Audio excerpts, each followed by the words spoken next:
کا نزول فرما دیا، 10 گناہ معاف فرما دیے، 10 درجات بلند فرما دیجیے۔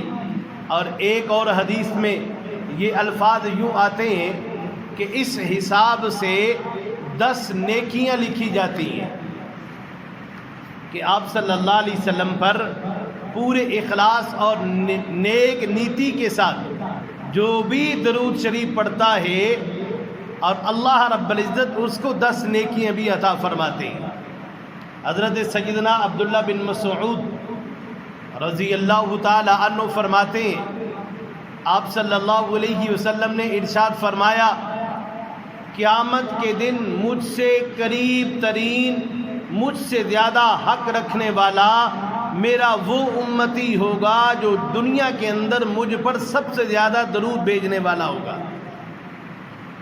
اس لیے قیامت کے دن ہمیں اگر آپ صلی اللہ علیہ وسلم کا خصوصی قرب، خصوصی شفقت چاہیے تو ہمیں زیادہ سے زیادہ آپ صلی اللہ علیہ وسلم پر درود بھیجنا چاہیے۔ حضرت عبد الرحمن بن عوف رضی اللہ تعالی عنہ بیان فرماتے ہیں، ایک دن رسول اللہ صلی اللہ علیہ وسلم مدینہ منورہ کی آبادی سے نکل کر کھجوروں کے باغ میں پہنچے اور آپ صلی اللہ علیہ وسلم وہاں جا کر اللہ کے حضور سجدے میں گر گئے۔ اتنا لمبا سجدہ کیا، حضرت عبد الرحمن بن عوف کہتے ہیں کہ میں کھڑا ہو کے انتظار کر کر کے تھک گیا، مجھے یہ خطرہ محسوس ہونے لگا کہیں اللہ نے آپ کی روح تو نہیں نکال لی، اتنا لمبا سجدہ کیا۔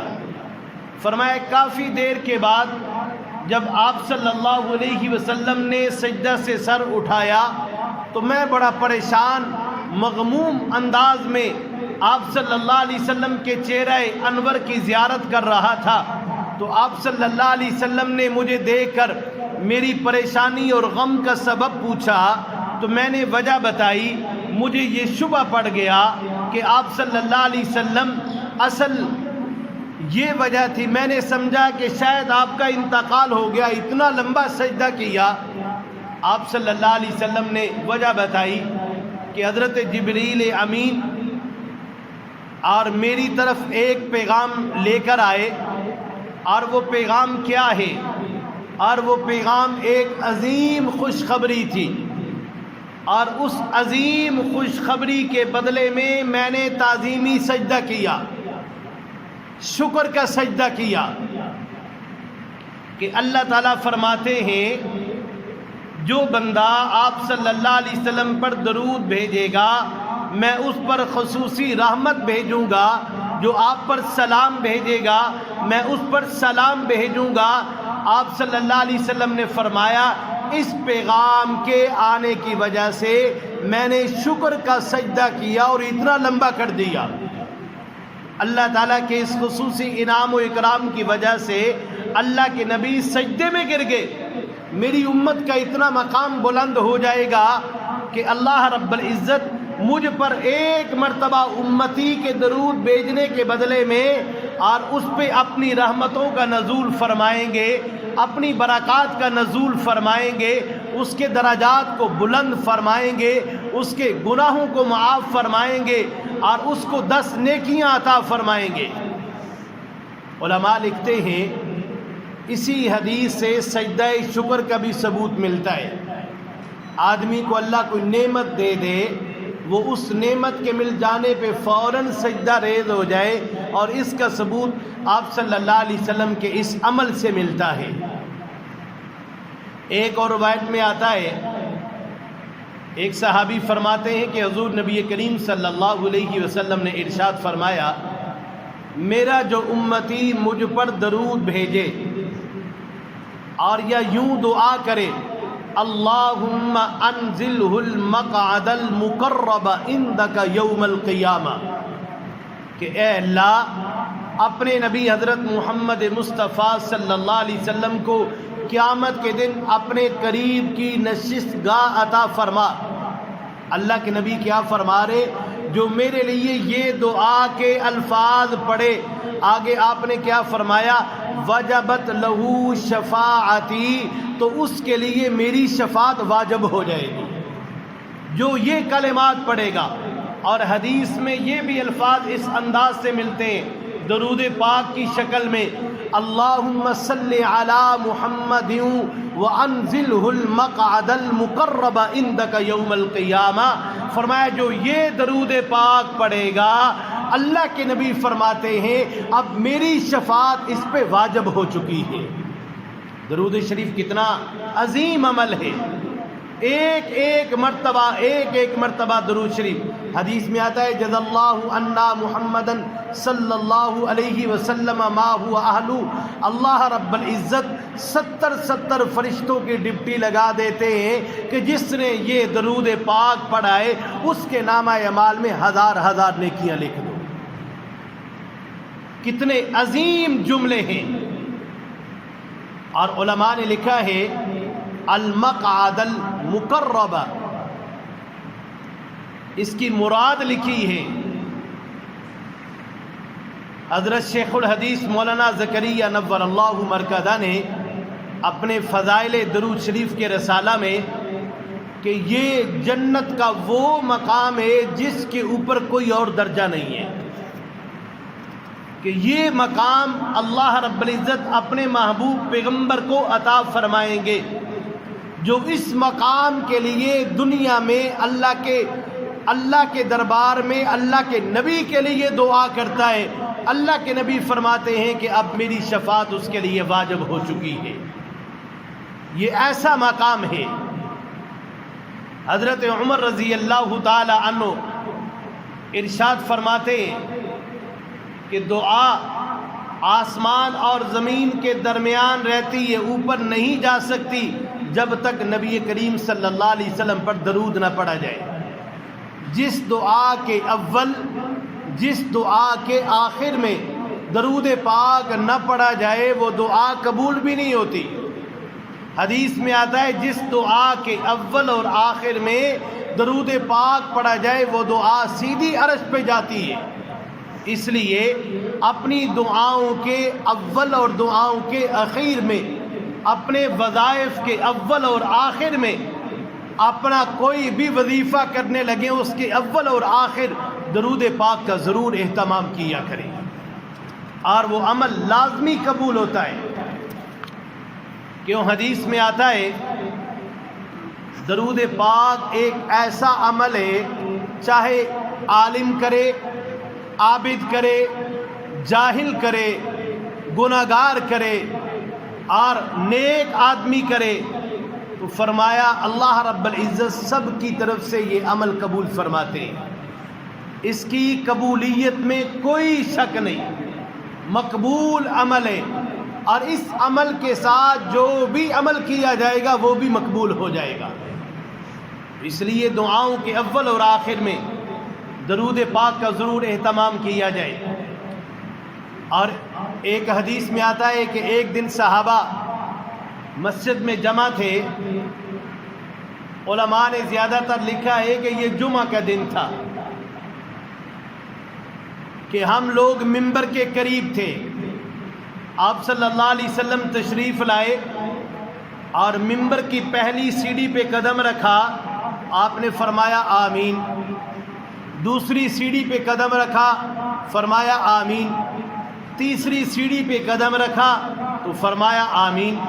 فرمایا جب خطبہ سے فارغ ہوئے تو صحابہ نے پوچھا یا رسول اللہ صلی اللہ علیہ وسلم، آج ہم نے آپ سے ایک ایسی چیز سنی ہے جو اس سے پہلے نہیں سنی، بڑے خطبے سنے، بڑے آپ کے خطاب سماعت فرمائے ہم نے، لیکن یہ پہلا موقع ہے آپ منبر کی پہلی سیڑھی پہ قدم رکھ رہے ہیں، آمین کہہ رہے ہیں، دوسری پہ رکھ کے آمین کہہ رہے ہیں، تیسری سیڑھی پہ قدم رکھ رہے ہیں، آمین کہہ رہے ہیں۔ آپ نے ارشاد فرمایا کہ جب میں منبر کے قریب پہنچا جبرائیل امین آئے اور میں پہلی سیڑھی پہ قدم رکھنے لگا اور انہوں نے ایک بد دعا کی، میں نے اس بد دعا کے جواب میں آمین کہا۔ صحابہ کرام خوف زدہ ہو کے سوال کیا یا رسول اللہ صلی اللہ علیہ وسلم وہ کون بدبخت ہے کہ جن کو جبرائیل امین نے بد دعا دی اور آپ نے ان کی بد دعا پہ آمین کہہ دی؟ ذرا سوچئے، بد دعا کرنے والا کون؟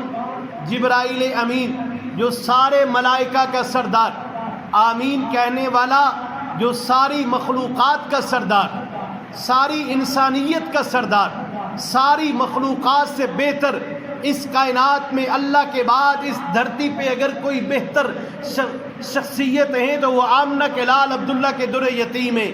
اور مقام کون سا ہے؟ مسجد نبوی کا۔ منبر کون سا ہے؟ مسجد نبوی کا۔ اور ان ساری چیزوں کے اکٹھا ہونے میں کیا آپ یہ شک کر سکتے ہیں کہ یہ دعا قبول نہ ہوگی؟ یہ دعا لازمی قبول ہوگی۔ تو فرمایا جبرائیل امین نے کہا وہ شخص تباہ و برباد ہو جائے اور اس کا کچھ بھی نہ رہے جس نے رمضان المبارک کا مہینہ پایا اور اپنی مغفرت کا سامان نہ کر سکا۔ وہ کتنے بدبخت لوگ ہوں گے، رمضان کا مہینہ گزار رہے ہیں، دعاؤں کا اہتمام نہیں، بخشش و مغفرت کا اہتمام نہیں، معافی کا اہتمام نہیں، روزوں کا اہتمام نہیں، نمازوں کا اہتمام نہیں، تراویح کا اہتمام نہیں، قرآن کی تلاوت کا اہتمام نہیں۔ وہ ذرا یہ سوچ لے اس دعا کے اندر وہ بھی آ رہے جو بد دعا جبرائیل نے مسجد نبوی میں اور آپ صلی اللہ علیہ وسلم کی تشریف آوری پر منبر کے قریب پہنچنے پر بد دعا کی اور اس بد دعا کے جواب میں اللہ کے نبی نے آمین کہی۔ وہ ذرا سوچ لے، اب بھی وقت ہے، اب بھی کچھ بھی نہیں کہا، اب رمضان کے قیمتی لمحات آنے والے ہیں، آخری ایام اس کے بڑے قیمتی ہیں۔ خدا کے لیے واپس پلٹیے، واپس آئیے، دعاؤں کا اہتمام کیجیے۔ اور یہ کورونا اللہ کی ناراضگی کا ذریعہ بن کے آیا ہے۔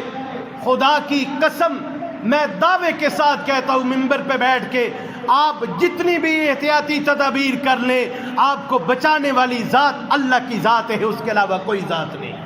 اگر میرے اللہ کو منظور ہوا آپ کی موت کورونا وائرس سے آنی ہے، وہ آ کے رہے گی، اور اس سے بچانے والی ذات وہی ہے۔ آج کورونا وائرس سے ڈر کے کہ تم گھروں میں چھپ جاتے ہو، اللہ سے ڈر کے تم مسجد میں کیوں نہیں آتے؟ اللہ کے ڈر سے تم توبہ کیوں نہیں کرتے؟ اللہ کے ڈر سے تم گناہ کیوں نہیں چھوڑتے؟ اللہ کے ڈر سے تم شراب کیوں نہیں چھوڑتے؟ اللہ کے ڈر سے تم زنا کیوں نہیں چھوڑتے؟ اللہ کے ڈر سے تم اللہ کی نافرمانیوں کو کیوں نہیں چھوڑتے؟ تم کتنے بدبخت ہو گئے ہو، ایک موت سے ڈرنے کی وجہ سے، ایک بیماری کے ڈرنے کی وجہ سے، ایک وائرس جو نظر نہیں آتا اس سے ڈر کی وجہ سے تم گھروں سے نکلنا چھوڑ دیتے ہو، ہاتھ ملانا چھوڑ دیتے ہو، ملاپ کو چھوڑ دیتے ہو۔ میرے دوستو کہ تم گناہ کیوں نہیں چھوڑتے؟ تم نافرمانیاں کیوں نہیں چھوڑتے؟ اگر وائرس نظر نہیں آتا وہ ذات بھی تو نظر نہیں آتی، اس سے تم کیوں نہیں ڈرتے؟ وائرس سے ڈرتے ہو، اللہ سے کیوں نہیں ڈرتے؟ اس وائرس کا ڈر تمہارے دلوں میں آ چکا ہے جو نظر نہیں آتا، اس اللہ کا ڈر تمہارے دلوں میں کیوں نہیں آتا؟ اس سے تم کیوں نہیں ڈرتے؟ آدھی راتوں کو کیوں نہیں اٹھتے؟ کیوں نہیں توبہ کرتے؟ کیوں نہیں استغفار کرتے؟ اولاد سے کیوں نہیں استغفار کرتے؟ خود روزہ رکھو، اولاد سے روزہ رکھواؤ، خود قرآن کی تلاوت کرو۔ آج اس کورونا کے ڈر کی وجہ سے مسجدوں میں جگہ نہیں ہونی چاہیے تھی، سارے رو رو کے دعائیں مانگتے، یا اللہ اس سے ہمیں محفوظ فرما لے۔ آج کیا ہو رہا ہے؟ دکانیں کھلی ہیں ہماری، معاملات چل رہے ہیں، ایک کان سے سنتے ہیں دوسرے کان سے نکالتے جاتے ہیں۔ اللہ کے نبی نے بد دعا کی، جس نے رمضان کا مہینہ پایا اپنی بخشش و مغفرت نہ کروا سکا وہ بڑا بدبخت ہے۔ اور پھر دوسری سیڑھی پہ قدم رکھا، فرمایا آمین۔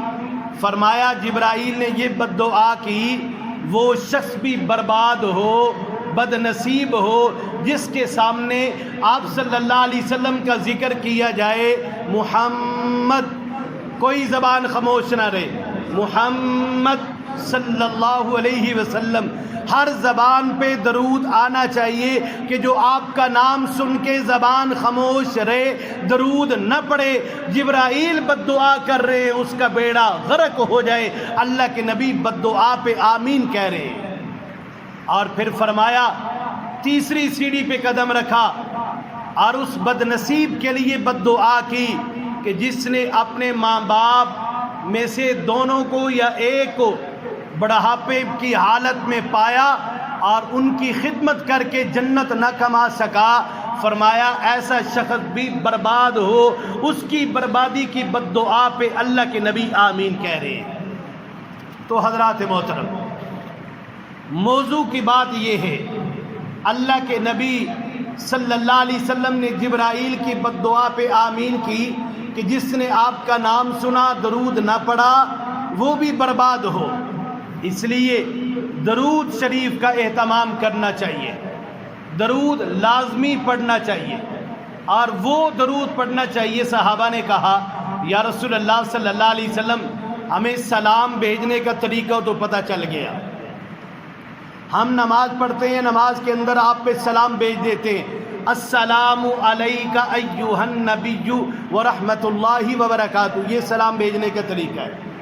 سلام بھیجنے کے لیے نماز کی پابندی کرو، نوافل کا اہتمام کرو، نمازیں پڑھو، تراویحیں پڑھو، تہجد پڑھو، نوافل پڑھو، جتنی زیادہ نمازیں پڑھو گے اللہ کے نبی پہ اتنا زیادہ سلام بھیجا جائے گا۔